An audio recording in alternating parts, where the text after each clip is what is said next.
ತುಲಾ ರಾಶಿ ವೀಕ್ಷಕರಿಗೆಲ್ಲ ಸ್ವಾಗತ. 2026 ಏಪ್ರಿಲ್ ತಿಂಗಳಿನ ತುಲಾ ರಾಶಿಯವರ ಫಲಾಫಲಗಳು. ಮುಖ್ಯವಾಗಿ ಈ ತಿಂಗಳಿನಲ್ಲಿ ಗ್ರಹ ಸಂಚಾರದ ಬಗ್ಗೆ ಗಮನ ಕೊಡೋಣ. ಶನಿ ಮೀನ ರಾಶಿಯಲ್ಲಿ ಸಂಚಾರ, ಗುರು ಮಿಥುನ ರಾಶಿಯಲ್ಲಿ ಸಂಚಾರ, ರಾಹು ಕುಂಭ ರಾಶಿಯಲ್ಲಿ ಸಂಚಾರ, ಕೇತು ಸಿಂಹ ರಾಶಿಯಲ್ಲಿ ಸಂಚಾರ. ಇನ್ನು ಸೂರ್ಯ ಏಪ್ರಿಲ್ 14ನೇ ತಾರೀಕಿನ ತನಕ ಮೀನ ರಾಶಿಯಲ್ಲಿ ಸಂಚಾರ, ನಂತರ ಅವರು ಮೇಷ ರಾಶಿಗೆ ಪ್ರವೇಶವನ್ನು ಮಾಡ್ತಾ ಇದ್ದಾರೆ. ಇನ್ನು ಕುಜನು ಕೂಡ ಏಪ್ರಿಲ್ 2ನೇ ತಾರೀಕು ಕುಂಭ ರಾಶಿಯಿಂದ ಮೀನ ರಾಶಿಗೆ ಪ್ರವೇಶವನ್ನು ಮಾಡ್ತಾ ಇದ್ದಾರೆ. ಇನ್ನು ಬುಧನು ಕೂಡ ಏಪ್ರಿಲ್ 11ನೇ ತಾರೀಕು ಕುಂಭ ರಾಶಿಯಿಂದ ಮೀನ ರಾಶಿಗೆ ಪ್ರವೇಶವನ್ನು ಮಾಡ್ತಾ ಇದ್ದಾರೆ. ಇನ್ನು ಶುಕ್ರ ಏಪ್ರಿಲ್ 19ನೇ ತಾರೀಕು ಮೇಷ ರಾಶಿಯಿಂದ ವೃಷಭ ರಾಶಿಗೆ ಪ್ರವೇಶವನ್ನು ಮಾಡ್ತಾ ಇದ್ದಾರೆ. ಈ ಎಲ್ಲ ಒಂದು ಗ್ರಹ ಸಂಚಾರ ರೀತ್ಯ ಈ ತುಲಾ ರಾಶಿಯವರಿಗೆ ಮುಖ್ಯವಾಗಿ ಈಗಾಗಲೇ ನಿಮಗೆ 6ನೇ ಮನೆಯಲ್ಲಿ ಶನಿಯ ಸಂಚಾರ ನಡೀತಾ ಇದೆ. ಈ ಶನಿಯ ಸಂಚಾರದ ಜೊತೆಯಲ್ಲೇನೆ ಮಾರ್ಚ್ 15ನೇ ತಾರೀಕು ಸೂರ್ಯನು ಕೂಡ 6ನೇ ಮನೆಗೆ ಪ್ರವೇಶವನ್ನು ಮಾಡಿದ್ರು. 6ನೇ ಮನೆ ಅಂದ್ರೇನು? ವಾದ ವಿವಾದಗಳನ್ನು ತಂದುಕೊಡ್ತಕ್ಕಂತಹ ಸ್ಥಾನ. ಒಂದು ಕಾಂಪಿಟೇಟಿವ್ ಎಕ್ಸಾಮ್ಸ್ ಆಗಿರ್ಬೋದು, ಒಂದು ಕೋರ್ಟ್ ಕಚೇರಿ ವಿಚಾರ ಆಗಿರ್ಬೋದು, ಶತ್ರುಗಳ ವಿಚಾರ ಆಗಿರ್ಬೋದು, ನಾವು ಎಷ್ಟರ ಮಟ್ಟಿಗೆ ಜಯ ಗಳಿಸ್ತೀವಿ ಅಂದರೆ ಒಂದು ಕಾಂಪಿಟೇಟಿವ್ ಎಕ್ಸಾಮ್ಸಲ್ಲಿ ನಾವು ಯಾವ ಥರ ತೇರ್ಗಡೆ ಅಂದರೆ ಪಾಸ್ ಆಗ್ತೀವಾ, ಫೇಲ್ ಆಗ್ತೀವಾ, ಮೇನ್ 6ನೇ ಮನೆ ಇಂಪಾರ್ಟೆಂಟು. ನಮಗೆಷ್ಟು ಶಕ್ತಿ ಇದೆ, ಒಂದು ಕಾಂಪಿಟೇಟಿವ್ ಕೊಡೋಷ್ಟು ಶಕ್ತಿ ಇದೆಯಾ, ಮತ್ತೊಮ್ಮೆ ನಮ್ಮ ದೇಹ ಮೇಯ್ನ್ ಮಸಲ್ಸ್ ಅಂತ ಕರಿತೀವಿ, ತೋಳು ಬಲ ನಾವು ಹೇಳ್ತಾ ಇರ್ತೀವಿ, ತಾಕತ್ತು ಅಂತ ಹೇಳಿಬಿಟ್ಟು. ಸೊ ಆ ಒಂದು ತೋಳು ಬಲ ಎಷ್ಟಿದೆ ಅಂತಕ್ಕಂಥದ್ದನ್ನು ಈ 6ನೇ ಮನೆಯಿಂದಲೇ ನಮಗೆ ಗೊತ್ತಾಗ್ತಾ ಹೋಗುತ್ತೆ. ಅಂದರೆ ಬಾಡಿ ಬಿಲ್ಡ್ ಎಲ್ಲ ಮಾಡ್ತಾ ಇರ್ತಾರೆ ನೋಡಿ, ಬಿಕಾಸ್ ಆಫ್ 6ನೇ ಮನೆಯೇ ಇಂಪಾರ್ಟೆಂಟು. ಅಂದರೆ ವಾದ ವಿವಾದಗಳನ್ನು ತಂದುಕೊಡ್ತಕ್ಕಂತಹ ಸ್ಥಾನ. 6ನೇ ಮನೆಯಲ್ಲಿ ಸ್ವಲ್ಪ ಕುಜನಂತಹ ಗ್ರಹಗಳು ಅಥವಾ ರಾಹು ಅಂತ ಗ್ರಹಗಳು ಇದ್ದಾಗ ಸ್ವಲ್ಪ ಅಂದರೆ ತೂಕದ ವಸ್ತುಗಳನ್ನು ಎತ್ಬಿಟ್ಟು ಬಾಡಿ ಬಿಲ್ಡ್ ಮಾಡಿಬಿಟ್ಟು ಬಾಡಿಯನ್ನು ಬೆಳೆಸಬೇಕು ಅಂತ ಒಂದು ಆಸೆ ಹುಡ್ತಾ ಬರುತ್ತೆ. ಸೊ ಈ ಥರ ಸ್ಥಾನ ಇದು. ಅಂದರೆ ಒಂದು ವೃತ್ತಿ ಅಂದರೆ ಗೌರ್ಮೆಂಟ್ ಎಕ್ಸಾಮ್ ತೊಗೊಂಡ್ಬಿಟ್ಟು ನಾವು ಪಾಸ್ ಆಗ್ತೀವಾ ಅಥವಾ ಏನು ಅಂತಂದು ಅದು 6ನೇ ಮನೆಯಿಂದನೇ ಗೊತ್ತಾಗುತ್ತೆ. ಮತ್ತು ಆಮೇಲೆ ಚಿಕ್ಕ ಪುಟ್ಟ ರೋಗಗಳು ಪದೇ ಪದೇ ರಿಪೀಟೆಡ್ ಆಗಿ ಬರ್ತಾ ಇರುತ್ತೆ ನೋಡಿ ಕೆಲವರಿಗೆ. ಅದು ಕೂಡ 6ನೇ ಮನೆಯಲ್ಲಿ ಏನಾದರೂ ಒಂದು ಕೇತು ಒಂದು ಯುತಿ ಇದ್ದರೆ ಚರ್ಮ ತುಂಬ ಸ್ಮೂತ್ ಆಗಿರುತ್ತೆ, ಚರ್ಮದ ಅಲರ್ಜಿ ಇದಕ್ಕೆಲ್ಲ ಕಾರಣ 6ನೇ ಮನೆಯೇ. ಅಂದರೆ ವಾದ ವಿವಾದಗಳನ್ನು ತಂದುಕೊಡ್ತಕ್ಕಂತಹ ಸ್ಥಾನ 6ನೆಯ ಮನೆ. ಅಂತಹ 6ನೇ ಮನೆಯಲ್ಲಿ ಶನಿಯ ಜೊತೆ ಸೂರ್ಯನು ಕೂಡ ಸಂಪರ್ಕ ಯಾವಾಗ ಆಯಿತೋ, ಸೊ ಈ ತುಂಬಾ ಒತ್ತಡಗಳನ್ನು ನೀವು ಎದುರಿಸ್ತಾ ಬರ್ತಾ ಇದ್ದೀರಾ, ಆರೋಗ್ಯದ ಸಮಸ್ಯೆಗಳನ್ನು ಎದುರಿಸ್ತಾ ಬರ್ತಾ ಇದ್ದೀರಾ. ಇದರ ಜೊತೆಯಲ್ಲೇ ಈ ಏಪ್ರಿಲ್ 2ನೇ ತಾರೀಕು ಕುಜನು ಕೂಡ 6ನೆಯ ಮನೆಗೆ ಪ್ರವೇಶವನ್ನು ಮಾಡ್ತಾ ಇದ್ದಾರೆ.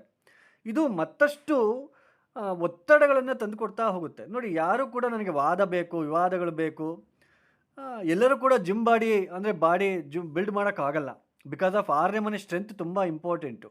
ಅಂದರೆ ದೇಹದಲ್ಲಿ ಆ ಶಕ್ತಿ ಸಾಮರ್ಥ್ಯ ಎತ್ತಿಬಿಟ್ಟು ಬಾಡಿ ಬಿಲ್ಡ್ ಮಾಡಿಬಿಟ್ಟು ಬಾಡಿ ಬೆಳೆಸ್ತಕ್ಕಂತಹ ಶಕ್ತಿ, ಆ ತಾಕತ್ತು, ಆ ತೋಳು ಬಲ ಎಲ್ಲನೂ ಕೂಡ 6ನೇ ಮನೆ ಇರ್ತಕ್ಕಂತಹ ಗ್ರಹಗಳು ರೆಪ್ರೆಸೆಂಟ್ ಮಾಡ್ತಾ ಹೋಗುತ್ತೆ.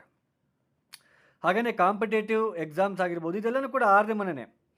ಅಂತಹ ವಾದ ವಿವಾದಗಳ ಸ್ಥಾನಕ್ಕೆ ಶನಿ ಸೂರ್ಯ ಕುಜನ ಯುತಿ ಬಂದಾಗ ಸ್ವಲ್ಪ ನೋಡಿ, ನಮಗೆ ಗೊತ್ತಿಲ್ಲದೇ ನಮಗೆ ಅರಿವಿಲ್ಲದಂತೆಯೇ ಸ್ವಲ್ಪ ಯಾರ ಜೊತೆನಾದರೂ ಜಗಳ ಆಗ್ತಕ್ಕಂಥದ್ದು, ಹಾಗೆಯೇ ಸ್ವಲ್ಪ ಆರೋಗ್ಯದ ವಿಚಾರದಲ್ಲಿ ಚಿಕ್ಕ ಪುಟ್ಟ ತೊಂದರೆಗಳನ್ನು ಅನುಭವಿಸ್ತಕ್ಕಂಥದ್ದು, ಸ್ವಲ್ಪ ಬಾಡಿ ಪೇಯ್ನ್ಸ್ ಥರ ಅನಿಸ್ತಕ್ಕಂಥದ್ದು, ಸ್ವಲ್ಪ ಖರ್ಚುಗಳು ಜಾಸ್ತಿ ಮಾಡಬೇಕಾಗಿರೋ ಪರಿಸ್ಥಿತಿ ನಿರ್ಮಾಣ ಆಗ್ತಕ್ಕಂಥದ್ದು.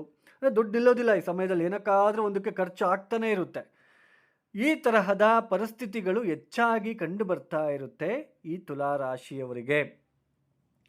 ಮತ್ತೊಮ್ಮೆ ಬುಧನು ಕೂಡ ಏಪ್ರಿಲ್ 11ನೇ ತಾರೀಕು 6ನೇ ಮನೆಗೆ ಪ್ರವೇಶವನ್ನು ಮಾಡ್ತಾರೆ. ಬುಧನು ಕೂಡ 6ನೇ ಮನೆಯಲ್ಲಿ ಒಳ್ಳೆ ಫಲಿತಾಂಶ ಕೊಡ್ತಾರೆ. ಬಟ್ ಬುಧ ನೀಚ ಅಲ್ಲಿ. ಸ್ವಲ್ಪ ಆರೋಗ್ಯದಲ್ಲಿ ವ್ಯತ್ಯಾಸಗಳು, ಚರ್ಮಕ್ಕೆ ಸಂಬಂಧಪಟ್ಟಿರ್ತಕ್ಕಂತಹ ವ್ಯತ್ಯಾಸಗಳು ಏನಾದರೂ ಕಂಡು ಬರುವ ಸಾಧ್ಯತೆಗಳು ಕಂಡು ಬರ್ತಾ ಇರುತ್ತೆ. ಸ್ವಲ್ಪ ಹುಷಾರಾಗಿರಬೇಕು. ಸ್ವಲ್ಪ ಕೋರ್ಟ್ ಕಚೇರಿಯಲ್ಲಿ ಯಾರೆಲ್ಲ ತೊಂದರೆ ಅನುಭವಿಸ್ತಿದ್ದೀರಾ, ಕುಜ ಬೇರೆ ಸೇರ್ತಾ ಇರೋದ್ರಿಂದ ಅವಸರ ಮಾಡಿಕೊಂಡ್ರೆ ಅಲ್ಲಿ ನಿಮಗೆ ತೊಂದರೆಗಳನ್ನು ನೀವೇ ತಂದುಕೊಟ್ಟಂಗೆ ಆಗುತ್ತೆ. ಅದು ವಾದ ವಿವಾದಗಳ ಸ್ಥಾನ. ನಾವು ಬೇರೆಯವ್ರ ಮೇಲೆ ಮೈ ಮೇಲೆ ಬಿದ್ದುಬಿಟ್ಟು ತೊಂದರೆ ತೊಗೊತೀವೋ ಅಥವಾ ಅವರೇ ಬೇರೆಯವ್ರು ಬಂದು ನಮ್ಮ ಮೈ ಮೇಲೆ ಬೀಳ್ತಾರೋ ಅನ್ನೋದು ಡಿಪೆಂಡ್ಸ್ ಆನ್ 6ನೇ ಮನೆ ಸ್ಟ್ರೆಂತ್ ನೋಡಬೇಕಾಗುತ್ತೆ. ಸೊ 6ನೇ ಮನೆಯಲ್ಲಿ ಕುಜನ ಯುತಿ ನಡೀತಾ ಇರೋದ್ರಿಂದ ಶನಿಯ ಜೊತೆ ಸ್ವಲ್ಪ ನೀವು ಯಾರು ಏನೇ ಅಂದರೂ ಸುಮ್ಮನೆ ನಿಮ್ಮ ಪಾಡಿಗೆ ನೀವು ಇದ್ದರೆ ಒಳ್ಳೆಯದಿಲ್ಲ. ಅಂದರೆ ಏನಾದರೂ ಒಂದು ನಷ್ಟದ ಸಾಧ್ಯತೆ ಹೆಚ್ಚಾಗಿ ಕಂಡು ಬರ್ತಾ ಇರುತ್ತೆ. ಜಾಗ್ರತೆಯಾಗಿರಬೇಕು. ಸ್ವಲ್ಪ ಟೆನ್ಷನ್ನು, ಒತ್ತಡಗಳಿರುತ್ತೆ. ಇನ್ನು ಶುಕ್ರ ಬಲ ಅಷ್ಟೊಂದು ಚೆನ್ನಾಗಿರೋದಿಲ್ಲ. ಏಪ್ರಿಲ್ 20ನೇ ತಾರೀಕಿನ ತನಕ ಸಪ್ತಮ ಸ್ಥಾನದಲ್ಲಿ ಪತಿ ಪತ್ನಿಯರಲ್ಲಿ ಸ್ವಲ್ಪ ತೊಂದರೆಗಳು ಕಾಣಿಸ್ತಾ ಇರುತ್ತೆ. ಸ್ವಲ್ಪ ಹೇಳ್ಕೊಳ್ಳೋ ಮಟ್ಟಕ್ಕೆ ಅಂತೂ ಪತಿ ಪತ್ನಿಯರಲ್ಲಿ ಸಾಮರಸ್ಯ ಇರೋದಿಲ್ಲ. ಸ್ವಲ್ಪ ಏನಾದರೂ ಜಗಳ ಮತ್ತು ಆಮೇಲೆ ಅನುಮಾನಗಳು ಜಾಸ್ತಿ, ಈ ತರಹದ ಒಂದು ಪರಿಸ್ಥಿತಿಗಳು ತುಲಾರಾಶಿಯಲ್ಲಿ ಕಂಡು ಬರ್ತಾ ಇರುತ್ತೆ. ಬಟ್ ಏಪ್ರಿಲ್ 20ನೇ ತಾರೀಕಿನ ನಂತರ ಶುಕ್ರನ ಬಲ ಬರುತ್ತೆ. ಏಪ್ರಿಲ್ 20ನೇ ತಾರೀಕಿನ ನಂತರ ಸ್ವಲ್ಪ ಹಣಕಾಸಿನ ವಿಚಾರದಲ್ಲಿ ವೃದ್ಧಿ ಆಗ್ತಕ್ಕಂಥದ್ದು, ಮತ್ತು ಆಮೇಲೆ ಆಕಸ್ಮಿಕ ಧನಲಾಭ, ಒಳ್ಳೆ ಊಟ ಮಾಡ್ತಕ್ಕಂತಹ ಸಾಧ್ಯತೆಗಳು, ಈ ಥರ ಸ್ವಲ್ಪ ಸನ್ನಿವೇಶಗಳು ಬರ್ತಾ ಇರುತ್ತೆ ಅಂತಲೇ ಹೇಳಬಹುದು. ಆಮೇಲೆ ತಂದೆ ಆರೋಗ್ಯದ ವಿಚಾರದಲ್ಲಿ, ಪಿತ್ರಾರ್ಜಿತ ಆಸ್ತಿ ವಿಚಾರದಲ್ಲೂ ಕೂಡ ಕಲಹಗಳ ಸಾಧ್ಯತೆ ಹೆಚ್ಚಾಗಿ ಕಂಡು ಬರುವ ಸಾಧ್ಯತೆ ಇರುತ್ತೆ. ಸ್ವಲ್ಪ ಜಾಗ್ರತೆಯಾಗಿರಬೇಕು. ಸ್ನೇಹಿತರೇ ಶತ್ರುಗಳಾಗುವ ಸಾಧ್ಯತೆ ಹೆಚ್ಚಾಗಿ ಕಂಡು ಬರ್ತಾ ಇರುತ್ತೆ. ಬಟ್ ಏಪ್ರಿಲ್ 14ನೇ ತಾರೀಕಿನ ನಂತರ ಸೂರ್ಯ ಸಪ್ತಮ ಸ್ಥಾನಕ್ಕೆ ಬರ್ತಾರೆ. ಆರನೇ ಮನೆಯನ್ನು ಬಿಟ್ಟು ಸಪ್ತಮ ಸ್ಥಾನ ಉಚ್ಚ ಸ್ಥಾನಕ್ಕೆ ಬರ್ತಾರೆ. ಪತಿ ಪತ್ನಿಯರಲ್ಲಿ ಹೇಳ್ಕೊಳ್ಳೋ ಮಟ್ಟಕ್ಕೆ ಸಾಮರಸ್ಯ ಇರೋದಿಲ್ಲ. ಆದರೆ ಇಗೋ ಕ್ಲಾಶಸ್ ಸ್ವಲ್ಪ, ಮತ್ತಮೇಲೆ ವೃತ್ತಿಪರ ವಿಚಾರದಲ್ಲಿ ಕೆಲಸ ಮಾಡ್ತಕ್ಕಂತಹ ಸ್ಥಳದಲ್ಲಿ ಸ್ವಲ್ಪ ಬಾಸ್ ಆಗಿರ್ಬೋದು, ಮ್ಯಾನೇಜರ್ ಆಗಿರ್ಬೋದು, ಸ್ವಲ್ಪ ಒತ್ತಡಗಳನ್ನು ಹೇರುವ ಸಾಧ್ಯತೆ ಕಂಡು ಬರ್ತಾ ಇರತಕ್ಕಂತಹ ಲಕ್ಷಣಗಳು ಕೂಡ ಇರುತ್ತೆ. ಸ್ವಲ್ಪ ಆತುರತೆ ಬೇಡ, ಅಂದರೆ ದುಡ್ಕೋದಕ್ಕೆ ಹೋಗಬೇಡಿ ಅಂತಲೇ ಹೇಳಬಹುದು. ಅದು ವ್ಯಾಪಾರ ಆಗಿರ್ಬೋದು, ಉದ್ಯೋಗ ಆಗಿರ್ಬೋದು, ಕೋರ್ಟ್ ಕಚೇರಿ ಆಗಿರ್ಬೋದು, ಆರೋಗ್ಯ ಆಗಿರ್ಬೋದು, ಸ್ವಲ್ಪ ಸೂಕ್ಷ್ಮವಾಗಿರೋದಕ್ಕೆ ಪ್ರಯತ್ನ ಪಟ್ಟರೆ ತುಂಬ ಒಳ್ಳೆಯದು. ಈ ತುಲಾರಾಶಿಯವರು ತಪ್ಪದೆ ಏನು ಮಾಡಿದ್ರೆ ಒಳ್ಳೆಯದಪ್ಪ ಅಂದರೆ, ನೋಡಿ, ಸ್ವಲ್ಪ ಲಕ್ಷ್ಮೀ ನರಸಿಂಹಸ್ವಾಮಿ ಆರಾಧನೆ ಶನಿವಾರ ಮಂಗಳವಾರ ಮಾಡ್ತಕ್ಕಂಥದ್ದು, ಕಾಲಭೈರವ ಅಷ್ಟಕ ಪ್ರತಿನಿತ್ಯ ಕನಿಷ್ಠ ಪಕ್ಷ 8 ಬಾರಿ ಪಠನೆ ಮಾಡ್ಕೊಳ್ತಕ್ಕಂಥದ್ದು ತುಂಬ ಉತ್ತಮವಾಗಿರುತ್ತೆ.